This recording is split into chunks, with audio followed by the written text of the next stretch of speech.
दोस्तों, जय श्री कृष्णा, राधे राधे, हर हर महादेव। हम आप सबके लिए बहुत ही प्यारा शिव जी का गीत है। प्लीज़ आप हमारे वीडियो को लाइक करें और हमारे चैनल को सब्सक्राइब करें। मोहिली हले गौरा जी के मनवा, मेरे शिव शंकर भोला। मोहिली हले गौरा जी के मनवा, मेरे शिव शंकर भोला।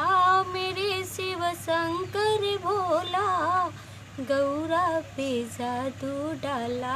मेरे शिव शंकर भोला, गौरा पे जादू डाला। मोहिली हले गौरा जी के मनवा, मेरे शिव शंकर भोला। मोहिली हले गौरा जी के मनवा, मेरे शिव शंकर भोला। गले में सांप की माला, माथे पे चंदा विराजे। गले में सांप की माला, माथे पे चंदा विराजे। हाथवा में बाजे है डमरुआ, मेरे शिव शंकर भोला। हाथवा में बाजे है डमरुआ, मेरे शिव शंकर भोला। मोहिली हले गौरा जी के मनवा, मेरे शिव शंकर भोला।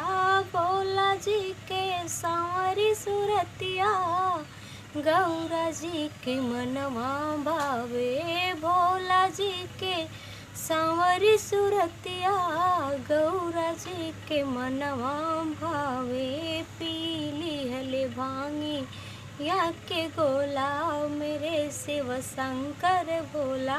भावे उनके भांगी या के गोला, मेरे शिव शंकर भोला। मोहिली हले गौरा जी के मनवा, मेरे शिव शंकर भोला। जाटवा में गंगा विराजे, हाथवा त्रिशूलिया साजे। जाटवा में गंगा विराजे, हाथवा त्रिशूलिया साजे। पीली हले जहा रक प्याला, मेरे शिव शंकर भोला। पीली हले जहा रक प्याला, मेरे शिव शंकर भोला। मोहिली हले गौरा जी के मनवा, मेरे शिव शंकर